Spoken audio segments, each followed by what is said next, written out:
So we pick it up number 6 and 1. Number 6, verse 1. Read.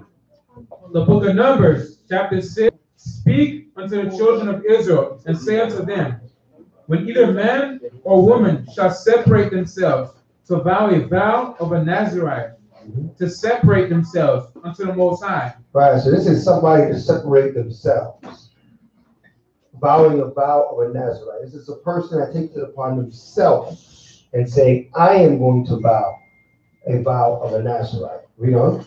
He shall separate himself from wine and strong drink. Right, so this is a male or a female can take this vow. Everybody understand that? The first law of the vow is that he used to do what? From what? So no what? No alcohol. Right? Last call for alcohol. Can't have none. No strong drink, no wine, no alcohol. Everybody understand that? That's the first of the law of vowing the vow of a Nazarite. All right? Read on. And shall drink no vinegar of wine or Right. vinegar of strong drink. Right, so there's vinegars that's made up of wine and strong drink. You can't receive that as well. Okay? So you can't have that type of vinegar as well. Read on. Neither shall he drink any liquor of grapes, nor eat moist grapes or dry. Right, so you can't even have the liquor of grapes, eat moist grapes, or even dry. You can't have no grapes. This basically saying stay away from grapes altogether. That's raisins. That's raisins too, right? A dry grape is a raisin. Yeah. All right. That's what a dry grape is, a raisin. All right, read on. All the days of his separation. All the days of the separation of your Nazarite vow.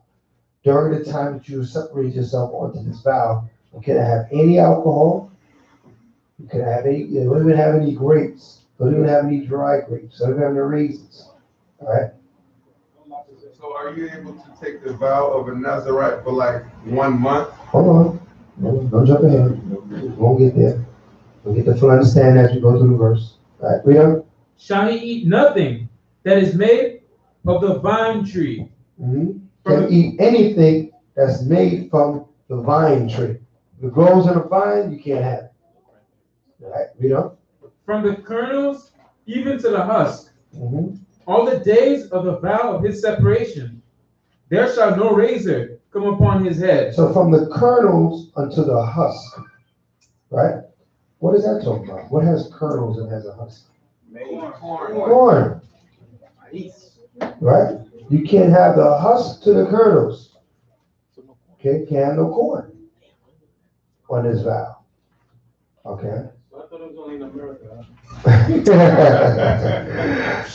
Boy, I tell you. All right? Verse 5. All the days of the vow of his separation, there shall no razor come upon his head. Right. Meaning that what? You can't cut your hair during this vow. Right? This also shows you that what? Normally, we cut our hair. But during this vow, no razor can come upon thy head. And then you cannot cut your hair. Holy. What's that? Holy. Like pole, yeah, it's called poling your head. Meaning that cutting your hair. Right? Like a pole is a circle, a round object. We cut our hair that way. It's a round cylindrical shape. Kind of like what they call it afro today. Right? All right. Read on. Until the days be fulfilled, in the which he separated himself unto the Most High. Mm-hmm. He shall be holy, and shall let the locks of the hair of his head grow. Right. All the days that he separated himself unto the Most High, he shall come at no dead body. Can't come near any dead body during this time of your separation. Okay, if somebody dies near to you, you cannot go to that dead body. Or you break the Nazarite vow. You have to, reestablish it. Read it. He shall not make himself unclean for his father or for his mother, for his brother or for his sister when they die, because the consecration of his power is upon his head. Right, because the consecration of the power is upon his head. So he's like what? Like the high priest. Because the only other person you read about in the scripture that cannot even defile himself for his mother and father is the high priest. Because the consecration is upon his head. He cannot become unclean. Everybody understand that? Read. All the days of his separation, he is holy unto the Most High. Right. And if any man die very suddenly by him, Right. and he hath defiled the head of his consecration, then he shall shave his head. He shall do what? He shall shave his head. Right. So it's very important that we look at that, because somebody said, well, I want to take a vow of a Nazarite vow for a short period of time. But guess what you do at the end of it? You have to shave your head. Okay. Because the hair that you have grown is the hairs of the consecration. When the consecration is over with, you have to remove said hair from your head. You understand that? Read on. In the day of his cleansing, on the 7th day shall he shave it. Right. And on the 8th day he shall bring 2 turtles or 2 young pigeons to the priest, to the door of the tabernacle of the congregation. And the priest shall offer the one for a sin offering, and the other for a burnt offering, and make an atonement for him, for that he have sinned by the dead, and shall hallow his head that same day. Right. And he shall consecrate unto the Most High the days of his separation. So why did it say the 7th day? What does that mean? Bleach. I'll give you more than that. Specific, what is it talking about? What is it talking about? Why is it the 7th day to the 8th day? The 7th day, 8th day of what? After he fulfilled his vow, when his No. cleansing starts. We read it. We'll add nothing to it when we read it. We did read it. His what? Somebody said it here. His cleansing from what? From the dead body. From the dead body. Okay. How many days the dead body touch you? How many days you unclean? 7 days. So right, he fulfilled the 7 days of the cleansing from touching the dead body. So now on the 8th day of what? His cleansing. Okay? So it means that he did the 7 and now the 8th is coming. And on the 8th day is when he's what? Now going to be clean. Okay? He's going to be clean unto the Most High. All right, read on. Verse 12. And he shall consecrate unto the Most High the days of his separation, and shall bring a lamb of the first year for a trespass offering. But the days that were before shall be lost, Right? because his separation was defiled. Right, so he didn't complete his separation. So he lost those days that he did so far. He has to start over if he wants to continue to do a Nazarite vow. Right? He has to he had to shave. So when you start the vow, you start it from a shaved position. Okay? And then you grow your hair and everything during this vow. Everybody understand that? Okay. Read on. And this is the law of the Nazarite. When the days of his separation are fulfilled, he shall be brought unto the door of the tabernacle of the congregation. Right. And he shall offer his offering unto the Most High, 1 he lamb of the first year, without blemish, for a burnt offering, and 1 ewe lamb of the first year without blemish, for a sin offering, and the 1 ram without blemish for peace offerings, and a basket of unleavened bread, cakes of fine flour mingled with oil, and wafers of unleavened bread anointed with oil, and their meat offering, and their drink offerings. And the priest shall bring them before the Most High, and shall offer his sin offering and his burnt offering. And he shall offer the ram for a sacrifice of peace offerings unto the Most High, with a basket of unleavened bread. The priest shall offer also his meat offering and his drink offering. And the Nazarite shall shave the head of his separation, at the door of the tabernacle of the congregation, and shall take the hair of the head of his separation, and put it in the fire, which is under the sacrifice of the peace offerings. And the priest shall take the sodden shoulder of the ram, and 1 unleavened cake out of the basket, and 1 unleavened wafer, and shall put them upon the hands of the Nazarite, after the hair of his separation is shaven. And the priest shall wave them for a wave offering before the Most High. This is holy for the priest, with a waved breast and a heaved shoulder. And after that, the Nazarite may drink wine. Right. After that, the Nazarite vows we repeatedly may drink wine. You know? Verse 21. This is the law of the Nazarite, who have vowed, and of his offering unto the Most High for his separation. Beside that his hand shall get, according to the vow which he hath vowed, so he must do after the law of his separation. Right. So the separation is for a dispensation of time. It doesn't really tell you how long, but it tells you that, you know, it's definitely long enough for your hair to grow and things of that sort to take place. So, you know, it's something for a matter of years, not just a matter of weeks. Right. I'm making an assumption that when not only his hair but also his beard, right? Correct. Correct. The hairs on his head. Right. Chapter 22. Verse 22. Numbers chapter 6, verse 22. And the Most High spake unto Moses, saying, Speak unto Aaron and unto his sons, saying, On this wise ye shall bless the children of Israel, saying unto them, Right. The Most High bless thee and keep thee. Right. The Most High make his face shine upon thee and be gracious unto thee. Right. The Most High lift up his countenance upon thee and give thee peace.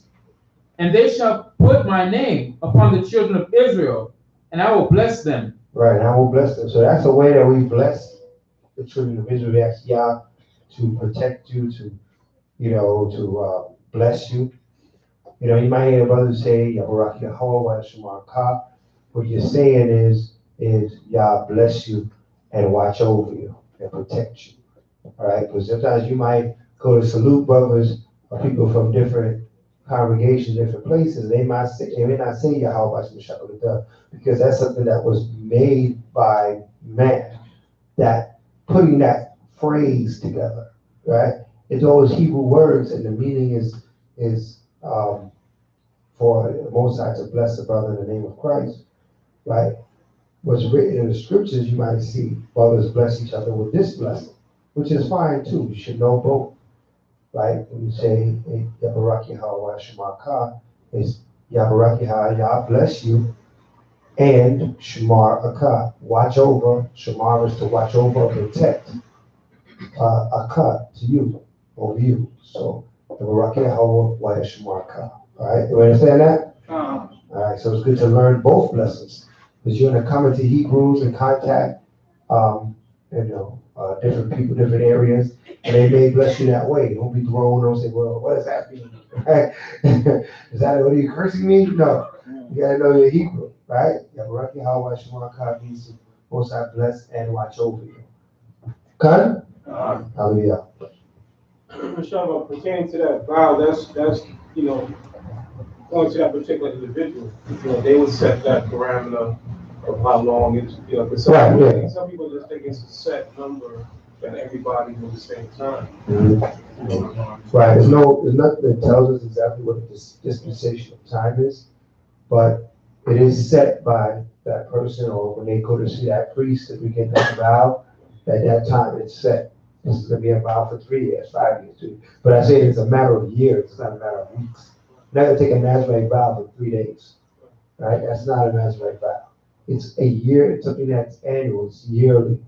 So you take it for a few years, a lot of years, 10 years, 20 years, whatever it can be, but when it has been accomplished, it's been accomplished. All right, you understand that? All right. Okay. Was Samson a Nazarite from his mother's womb? Right, his mother took the vow for him. He didn't take the vow, of course, because he was in his mother's womb. And when that's being done that way, it's a different way of taking a Nazarite vow. Samson himself did not take the Nazarite vow. His mother did, right? For her son. So she's going to raise him as a baby, as a Nazarite. You know what I mean? And in that case, it's set up a little different. Yeah, You know what I'm saying? Right. He never cut his head. Right, exactly. He didn't ever end the vow, never ended because he didn't begin it. Yeah. You know what I'm saying? So he was born into that vow. Right. So. It's still the spirit of the Most High. Mm-hmm. Right. Absolutely. So that's the Most High put that spirit on her to have her son be a Nazarite. You know what I mean? So she moved in that spirit. Chapter 7. Numbers chapter 7, verse 1. And it came to pass on the day that Moses had fully set up the tabernacle and had anointed it and sanctified it and all the instruments thereof, both the altar and all the vessels thereof, and had anointed them and sanctified them, that the princes of Israel, the heads of the houses of their fathers, who were the princes of their tribes, and who were over them, that were numbered, offered. And they brought their offering before the Most High, 6 covered wagons, and 12 oxen, a wagon for 2 of the princes, and for each one an ox. And they brought them before the tabernacle. And the Most High spake unto Moses, saying, Take it of them, that they may be to do the service of the tabernacle of the congregation. And thou shalt give them unto the Levites, to every man according to his service. And Moses took the wagons and the oxen, and gave them unto the Levites. 2 wagons and 4 oxen he gave unto the sons of Gershon, according to their service. And 4 wagons and 8 oxen he gave unto the sons of Merari, according unto their service, under the hand of Ithamar, the son of Aaron the priest. But unto the sons of Kohath he gave none, because the service of the sanctuary belonging unto them was that they should bear upon their shoulders. Verse 10. And the princes offered for dedicating of the altar in the day that it was anointed. Even the princes offered their offering before the altar. Mm-hmm. And the Most High said unto Moses, They shall offer their offering, each prince on his day, for the dedicating of the altar.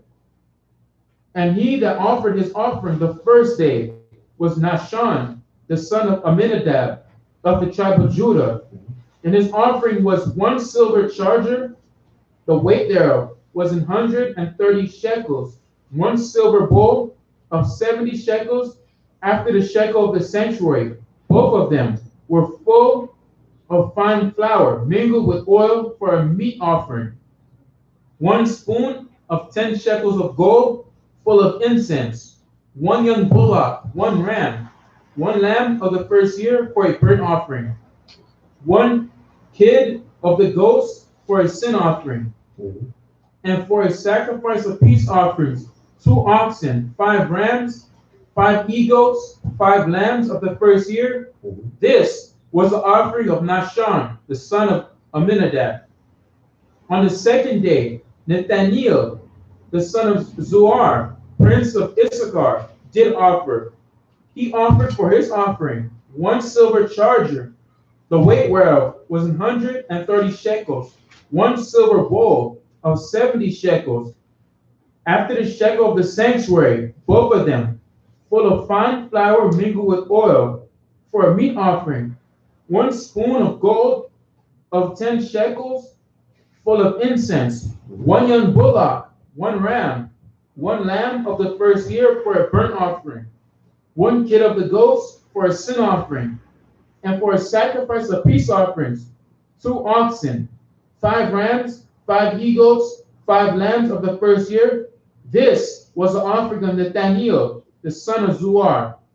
On the third day, Eliab, the son of Helon, prince of the children of Zebulun, did offer. His offering was 1 silver charger, the weight whereof was 130 shekels, 1 silver bowl of 70 shekels, after the shekel of the sanctuary. What's a charger, so you know? What is a charger? What is a charger? What is that? Anybody know what a charger is? What do you think it is? Seth? Nope. Ram charger. That's a car, man. You can't use that. It's a plate. Yeah. It's a plate. That's what a charger is. In case you're reading that, you don't know what a charger is. A charger is a large plate, right? Even if you go to the store, you can buy a charger to this day. It's not going to be made out of real gold. It's made out of fake gold, something like that. But you can buy a charger. You should put it under your plate. Kind of dresses the way your plate looks, right? But we actually used to use a plate. So this a metal large plate is a charger. You understand that? So when you're reading about a charger, and you're reading it and realize maybe you might not know what a charger is, right? That's what a charger is. So you had a bowl, a charger, right? All these were made out of fine silver, right? So they carry value. Because that's what we used to do with our gold and silver. We had the gold and silver was in our hands. We made things out of it. And we used it. And we used it in our dishes, our plates, our houses. We used the gold and silver that we had. We didn't just lock it up somewhere and try to charge you money against it, right? We actually used it, melted it down, and manufactured things with our gold and our silver, right? They're very precious metals, and they can be used for a lot of purposes, right? Not just to, there's nothing in Fort Knox anyway, but back when there was something in there, maybe when they first built it or something, right? It was gold in there, and that's what they charge you money. Your money is supposed to be this amount worth in gold, all right? So you know what a note is, that's what their dollars are. They're notes saying that you have this amount worth in gold, all right? But you can never get your hands on that gold, all right? So forget about that. But that's what a promissory note is, which is called a dollar bill, $20 bill, $30, $50 bill, and a $100 bill. Okay, let's read on. Verse 25. His offering was 1 silver charger, the weight whereof was 130 shekels, 1 silver bowl of 70 shekels, after the shekel of the sanctuary, both of them full of fine flour mingled with oil, for a meat offering, 1 golden spoon of 10 shekels full of incense, 1 young bullock, 1 ram, 1 lamb of the first year for a burnt offering, 1 kid of the goats for a sin offering, and for a sacrifice of peace offerings, 2 oxen, 5 rams, 5 he-goats, 5 lambs of the first year. This was an offering of Eliab, the son of Helon. On the 4th day, Eliezer, the son of Shadur, prince of the children of Reuben, did offer.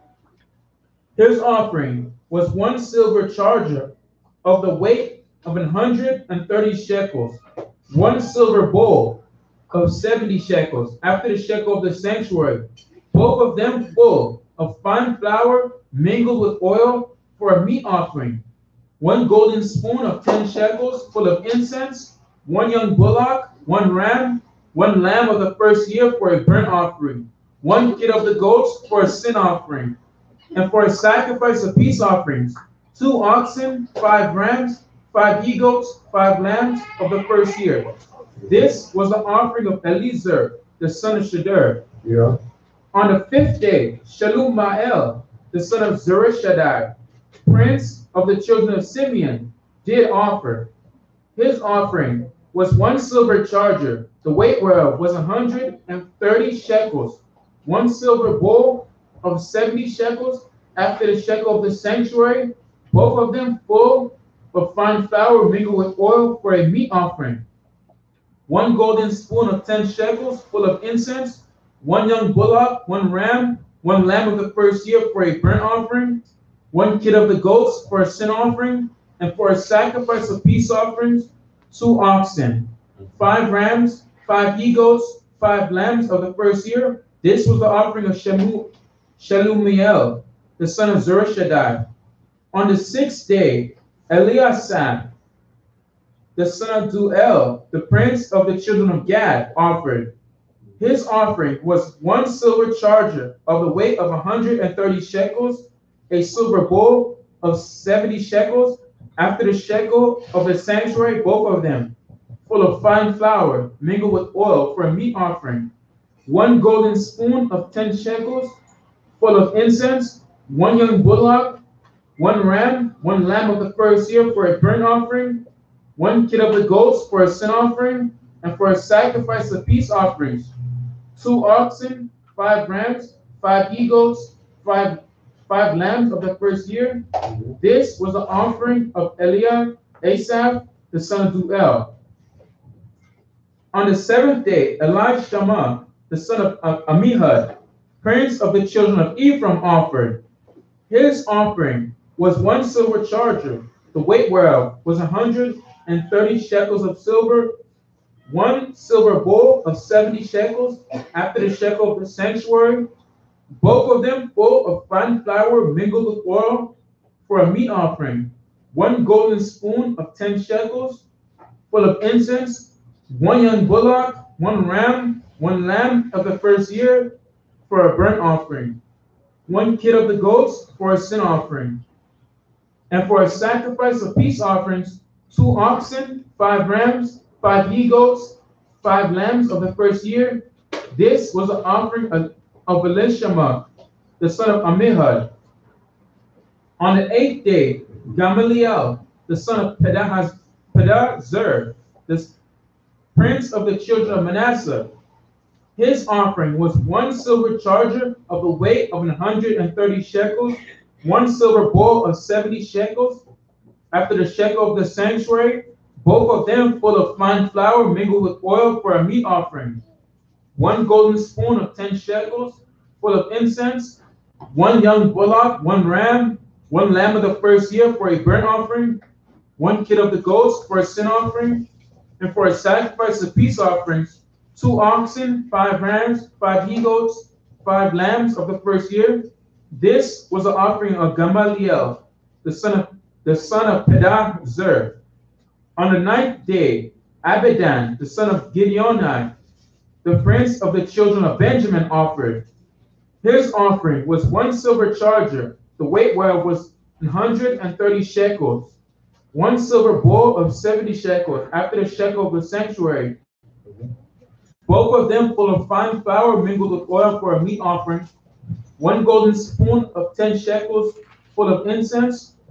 1 young bullock, 1 ram, 1 lamb of the first year for a burnt offering. 1 kid of the goats for a sin offering. And for a sacrifice of peace offerings, 2 oxen, 5 rams, 5 he-goats, 5 lambs of the first year. This was the offering of Abidan, the son of Gideoni. On the 10th day, Ahiezer, the son of Ammishaddai, prince of the children of Dan, offered. His offering was 1 silver charger, the weight whereof was 130 shekels, 1 silver bowl of 70 shekels, after the shekel of the sanctuaries, both of them full of fine flour mingled with oil for a meat offering. 1 golden spoon of 10 shekels full of incense. 1 young bullock, 1 ram, 1 lamb of the first year for a burnt offering. 1 kid of the goats for a sin offering. And for a sacrifice of peace offerings, 2 oxen, 5 rams, 5 he-goats, 5 lambs of the first year. This was the offering of Ahiezer, the son of Ammishaddai. On the 11th day, Pagiel, the son of Ochran, prince of the children of Asher, offered. His offering was 1 silver charger, the weight whereof was 130 shekels,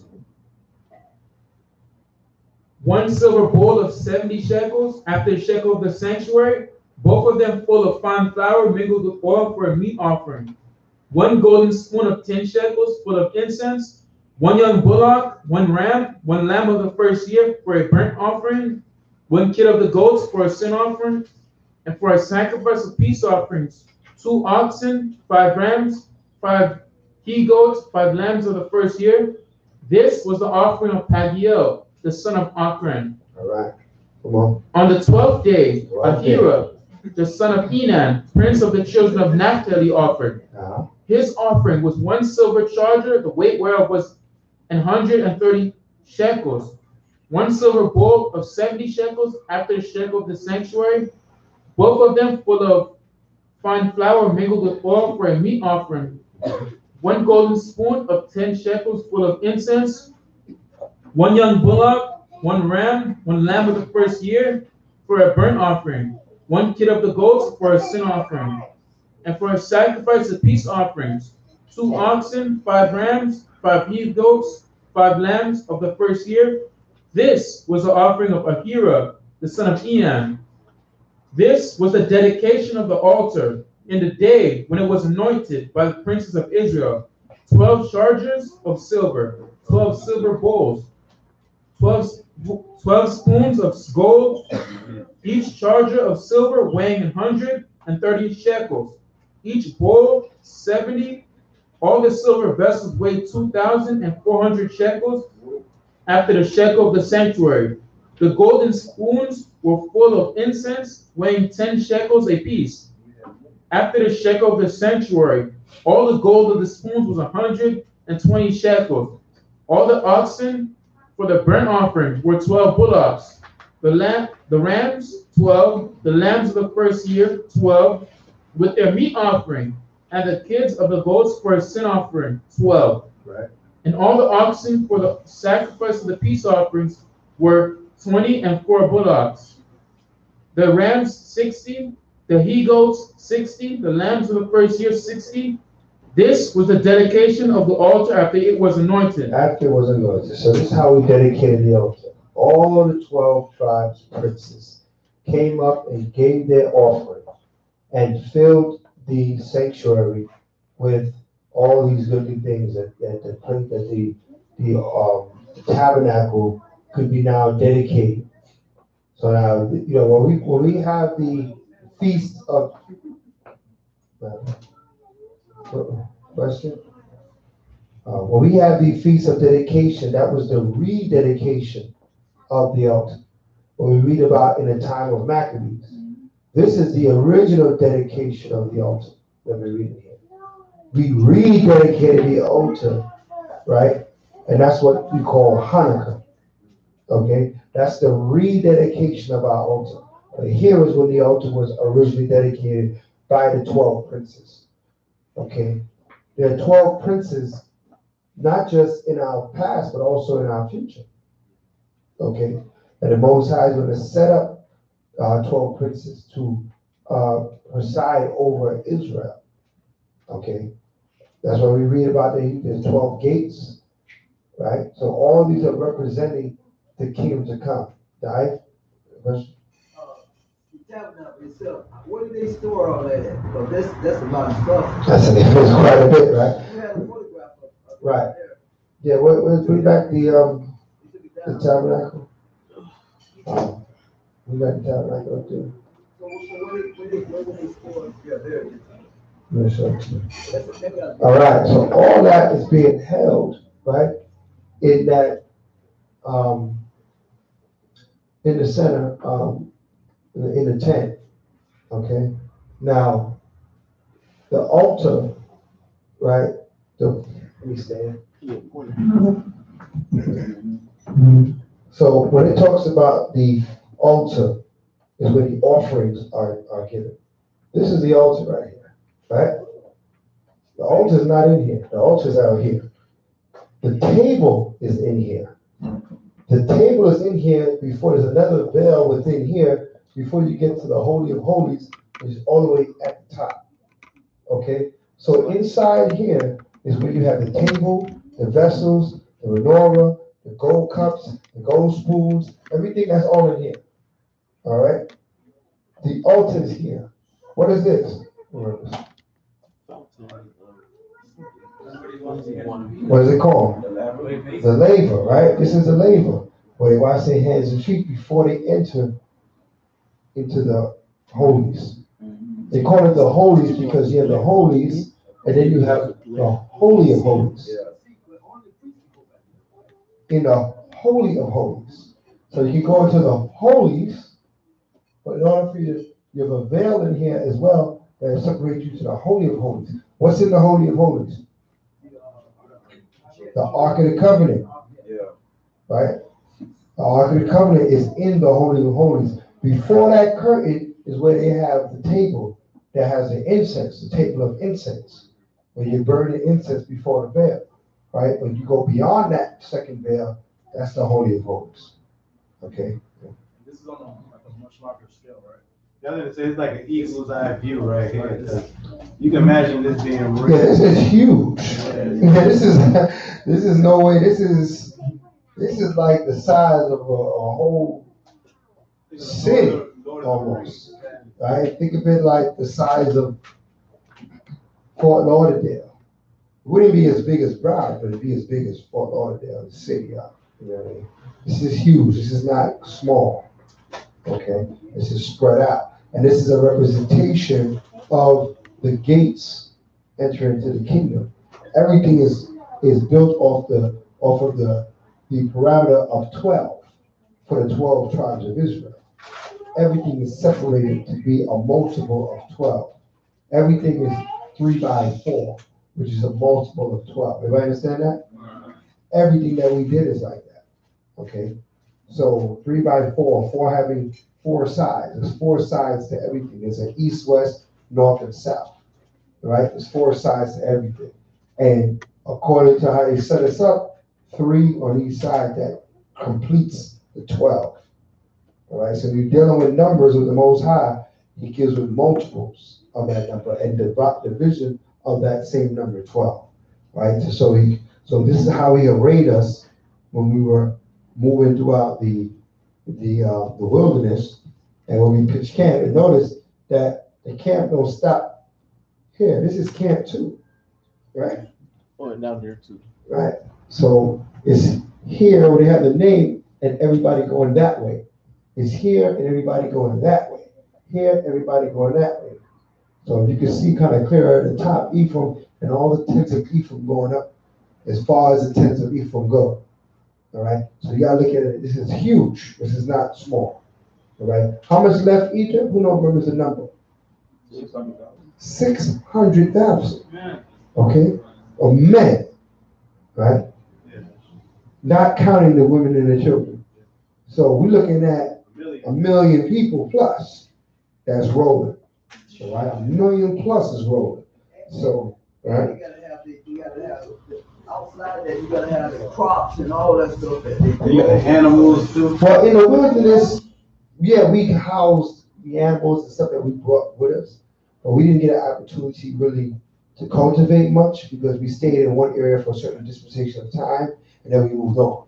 You know what I'm saying? Remember, this whole massive amount of people was transient. So it was a massive amount of people moving from place to place. And as we went to another place, we would conquer that place. So we had armies that would go ahead of us. You know what I mean? The armies would go ahead of us, set the stage, take away whatever threat is there, and then the rest of us would come into the land and pitch tent. Someone have a question. Okay. All right, it's a sister, Lovely Levite. She says, Shabbat Shalom, family minister, is it mandatory to keep the high holy days and feast days? Yes, it is mandatory to keep our days and feast days. Okay, absolutely. For these scriptures saying to be throughout all our generations, we ought to keep these feasts and these high holy days, right? In all our dwellings. So even though we're not in Jerusalem, we got to keep these feasts and these high holy days. Because what? We were already keeping them now. We didn't get to Jerusalem yet. And we started the feast that we had so far, we had to keep, right? So the Sabbath day is a feast day, right? So we got to keep the Sabbath day like all other feast days, all right? Karash? Yeah, when it talks about we have flour mingled with oil for the meat, does that mean that we're frying the food? No, the flour mingled with oil, and it says meat is not meat. It's meal, right? It is bread. Flour mingled with oil gives you bread. It doesn't give you meat. So if the meat offering was always burnt offerings. It's always grilled, right? It's a burnt offering, right? So it was put upon the fire, right? In the altar, right? This is the altar right here. The altar is a big grill, right?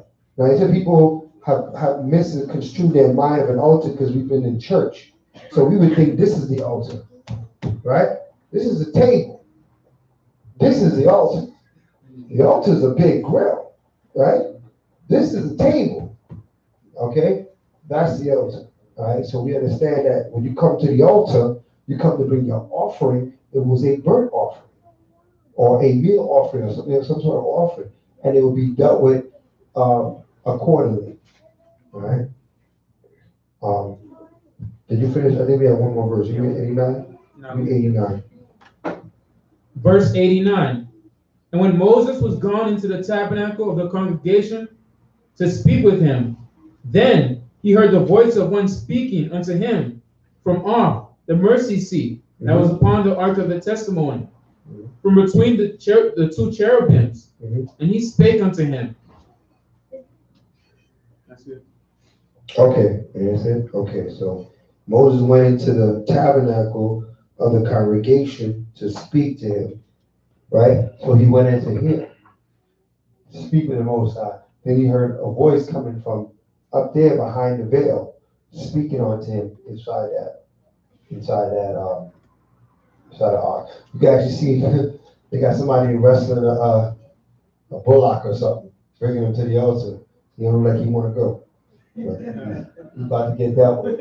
Yeah, like he's wrestling, doesn't want to go. All right, so understand that we have this. It's good to have these pictures so you have a better concept in your mind of what the Most High is setting up.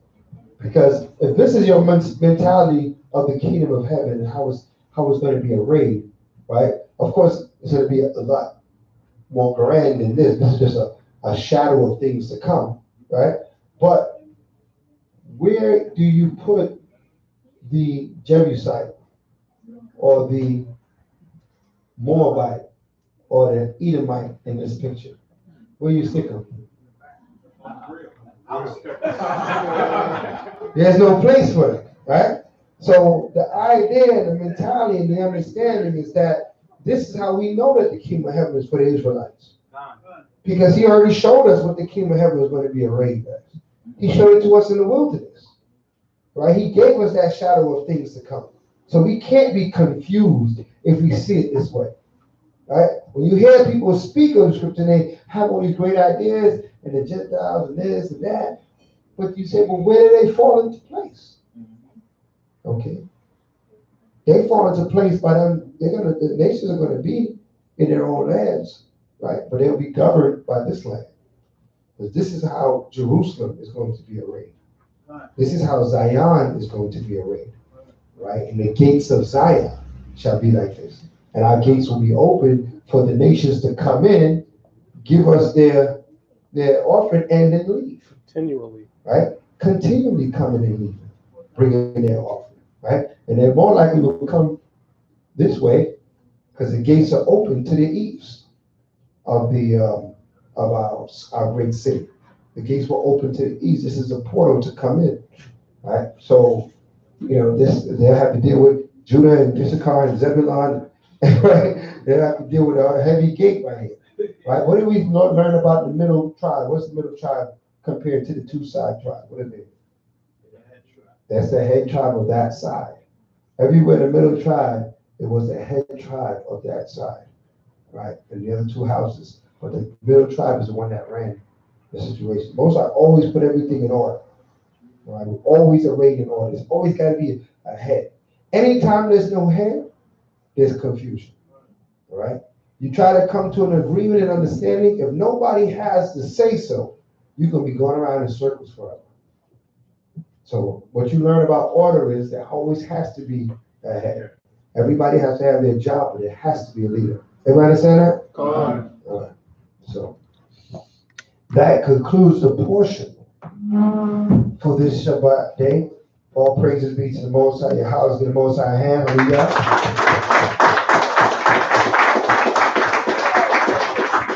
All right, so it is a blessing to be woken up and to have this opportunity to learn our history. Next week we'll be back on. We're going to be going into chapter 8. And matter of fact, the portion for next Shabbat is Numbers 8:1 to 12:16. Right? I encourage everyone to start to read that throughout the week, 8:1 through 12:16. So when we go over it on the Shabbat, you would have already been familiar with the verses. You understand that? Because that's the portion for the week. This is the last day of the week, so this is us reviewing the portion.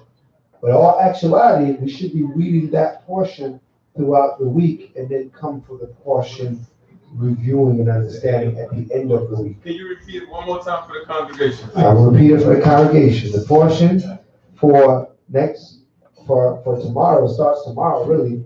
Next week's portion is Numbers 8:1 to Numbers 12:16. Numbers 8:1 to Numbers 12:16. So that can be your homework from this week. Okay? Numbers 8:1 to 12:16. Read, review it, understand it, because we're going to go over it next Shabbat. Most High willing. Come? All right, so we can tend to dwell in the Torah all week long. Okay, announcements now. It's time. Pentecost has passed. Hallelujah. It was a glorious Pentecost in Most High had. It was excellent. It was an excellent Pentecost, an excellent Feast of Weeks. I mean, Most High was so gracious, he held back the rain. It's been raining all week, and Most High held it back. Hallelujah. He held up the clouds and said, no, my children need to take in my feast. And as a testimony of being down here for,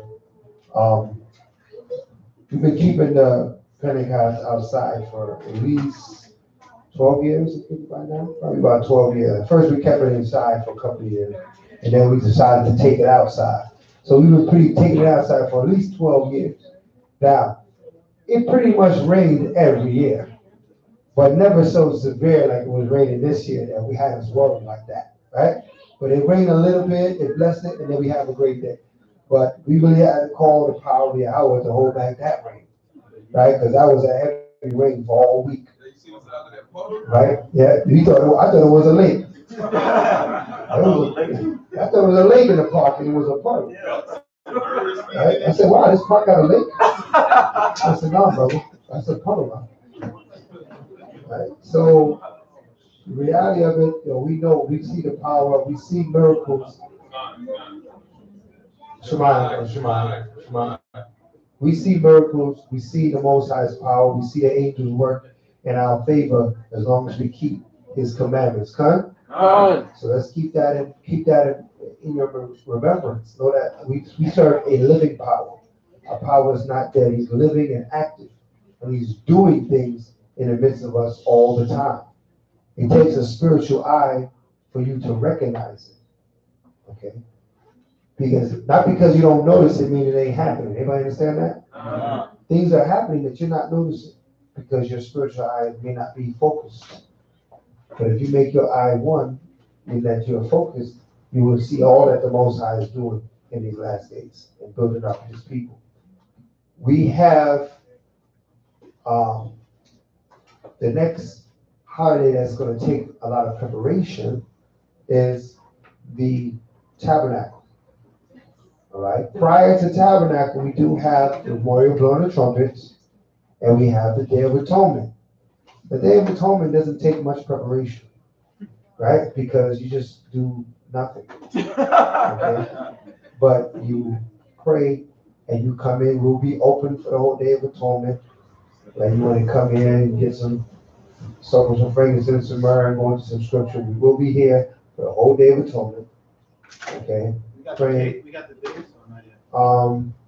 I do have dates, but we'll give them next week because we need to counsel on those dates real quick, make sure we are on the same page. But I have dates that we'll reveal those dates next week.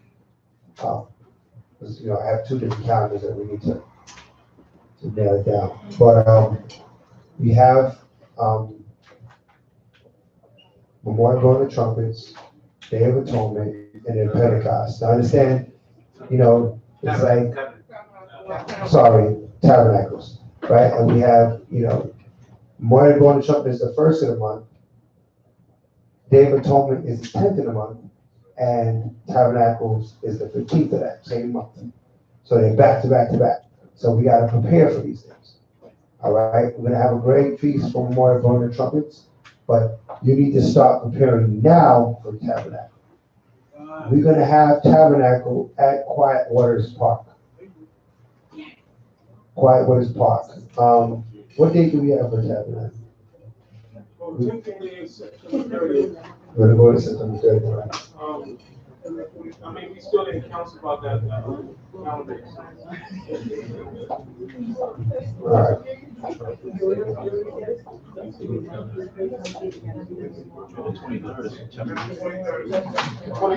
23rd, right?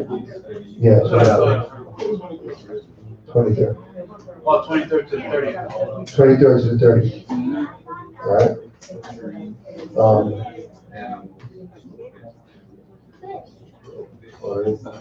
Let's put up my calendar.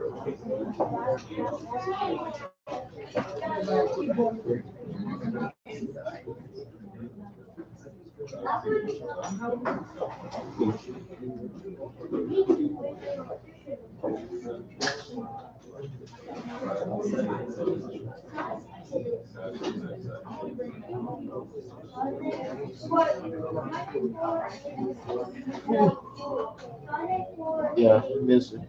All right. I got September. Tentatively, I have September 8th for the trumpets. September 17th for the Yom Kippur. And Sukkot, which is Tabernacles, the 22nd to the 29th. I'm sorry, can you say,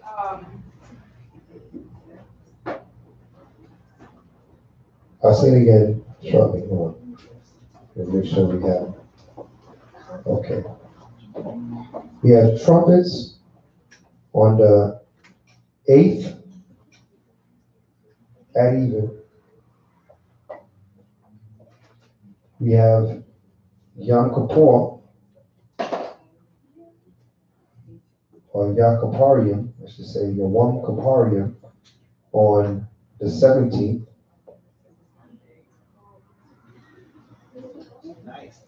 And Sukkot, which is Tabernacle, on the eve of the 22nd. That's the first day, and then it closes on the eve of the 29th.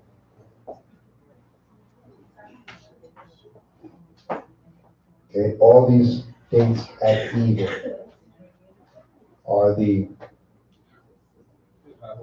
high holy days.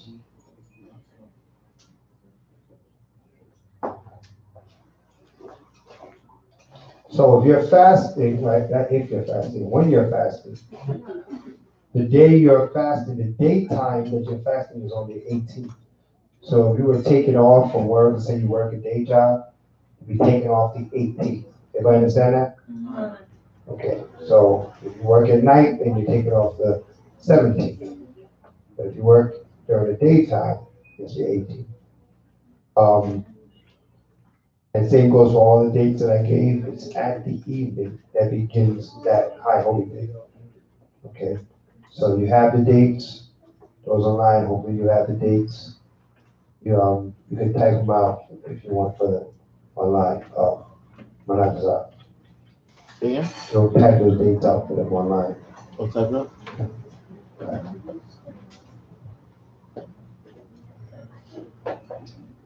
Right. So we're prepared. So start preparing now. Rent your tents from now. Anybody rented a tent already? Okay. That's good. $30. $30 a night, a day. $30 a day. And you could really, honestly, these tents could comfortably accommodate 4 people. All right? When you go beyond 4, it gets a little slave shipish, right? So it's kind of tight, but hey, you can rock with it if maybe one of those fifth person is small or something like that, right? But it can comfortably sleep 4 people, okay? So keep that in mind. If you want to get with others and get your tent and, work it out with your brothers, your sisters and stuff. And, this year we're going to rent one tent that's just going to be for the food and the things pertaining to the service and stuff like that. It's going to be all put in one tent. We're going to take that in and out of that tent.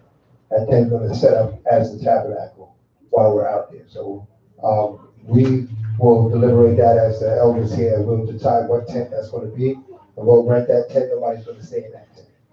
But everybody else, rent your tent, come out to the park. You can leave to work. You go to work from the park, come back to the park after work. You can go and come all night if you want. All right, you're not restricted.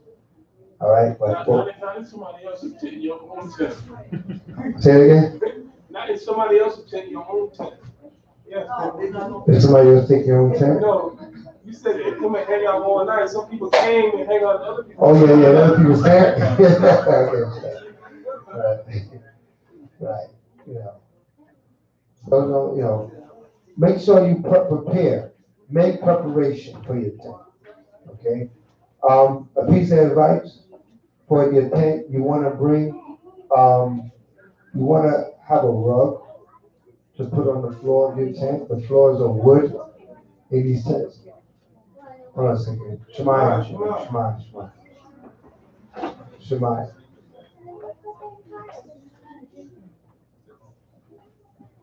One more time.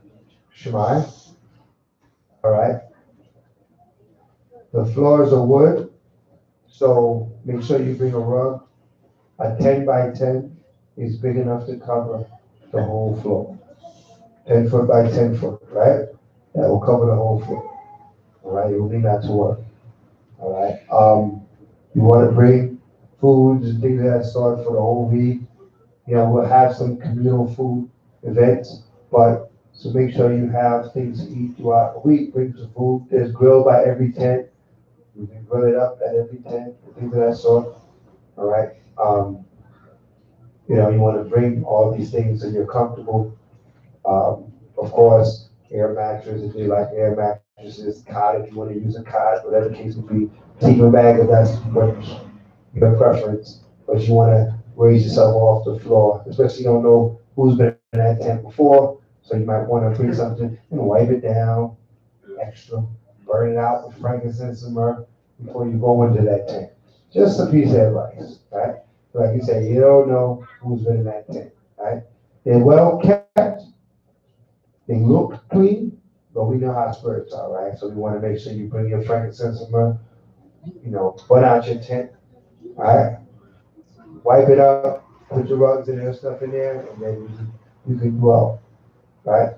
You're going to be judging again the best right? best tent. You're looking out for the best tent. Remember, it's a time to get the goodly boughs and the willows of the brook. What are these large, as part of our history of Sukkot. And as we get closer to the date, we'll go more and more into that. But you should be able to bring in those goodly boughs and the palms and tying it upon your tent. And like you said, we're going to be looking to see who's putting that extra effort in and making their tent, as glorious to the Most High as possible. Blessing His name. We honor His name, His fame. All right, so and it makes just the whole atmosphere of the park better when people put the extra effort in. Okay? That arises the question for me: are we able to purchase and bring our own tent, or we have to use? You have to use the tent system. Well, The only enclosures you can put up is ones that are not enclosed. So we do put up like the gazebo type things, but you can't have a tent in that part. Not that part of the well, park. not they have in the back, but not what we. Right. There's another section. If you choose not to use one of these tents, and you have one of those wonderful tents, the 10 people tents or whatever the case may be, and you want to put that up, there is another section for that in the park. So you can rent that that section and do that, huh? But it's not gonna be where, it's So, gonna be. yeah, it's gonna be a little bit of distance. You're gonna have to get in your car and come back down to where we're all dwelling, but at least you're in the park. So, if that's something that works out better for you, there is another section of the park that allows those kind of things. All right, so you can rent that section, set your thing up, but understand you're gonna have to drive or ride a bike or something around to where we're at in tech. All right, so these things just to keep in mind. Anything else that they need to know on that tape?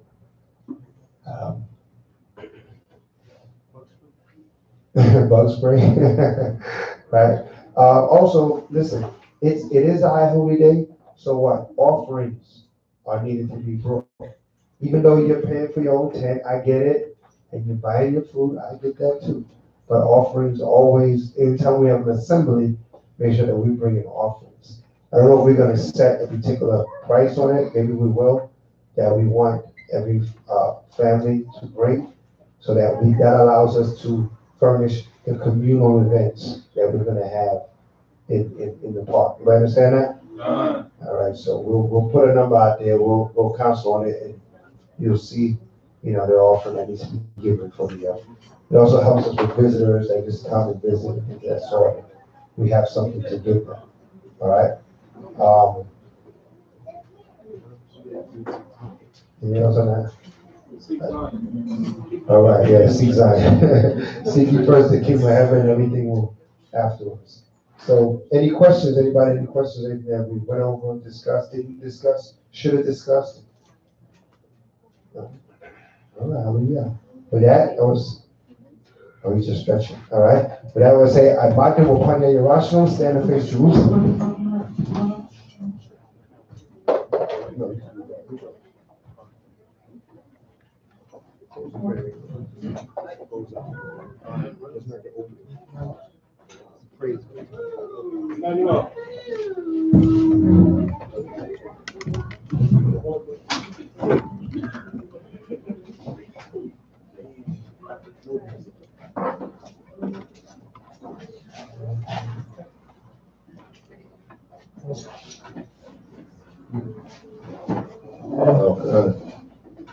All right.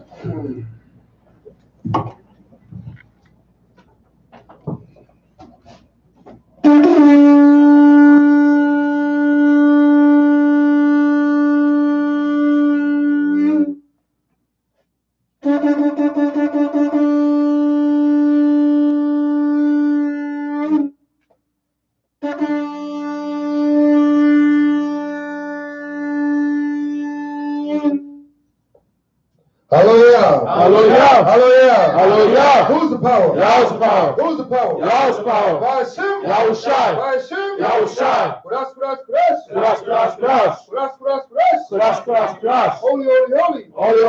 It's the name. It's the name. Abanawa. Yahweh. Holy.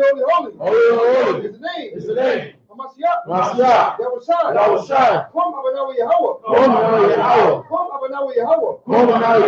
Come Mashiach Yahweh shine. Come Mashiach Yahweh shine. Come Mashiach Yahweh shine. Come Mashiach Yahweh shine. Come Yashwala. Come Yashwala. Rakatha Yahweh. Hashem. Mashiach. Yahweh shine. Hawa'ah. Delanawa. Hashabbat. Bashalom. Shemai. Barak. Rapah. Lakazak. I'm a gun. Ashma'ayim. Akim. Wah. Akwati. Abkushah. Yahweh. Hashem. Mashiach. Yahushai. Yahak. Shaitan. Yahak. Shaitan. Yahak. Kol. Right. Yahak. Kol. Right. Abkushah. All praises be to the power of Amos and Jacob for his mercy truly endured forever. We thank Yahweh for giving us the Shabbat day in peace. We ask you, Yahweh, to heal, bless, protect, and watch over the children of Israel. We also ask you, Yahweh, that you kill all evil spirits from amongst our congregation. You kill all demons from the midst of Israel. That we destroy Satan and all his works. Yahweh, we ask you to continue to bless the little sanctuary, the Lot of Zion. and all the little sanctuaries that face Jerusalem with their hands held high in submission, knowing only through Hamashiach Yahushua shall all things be made possible.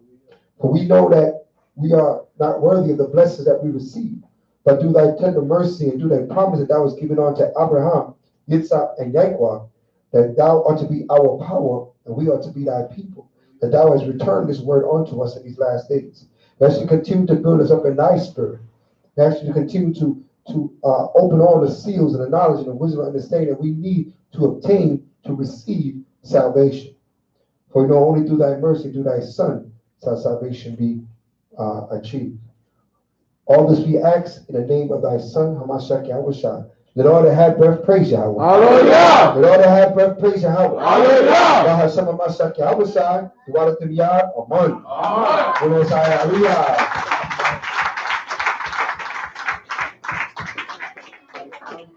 In the mouth of babes, Yahweh perfected praise. In the mouth of babes, Yahweh perfected praise. In the mouth of babes, Yahweh perfected praise. Hallelujah, hallelujah. In the mouth of babes, Yahweh perfected praise. In the mouth of babes, Yahweh perfected praise.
Nazareth.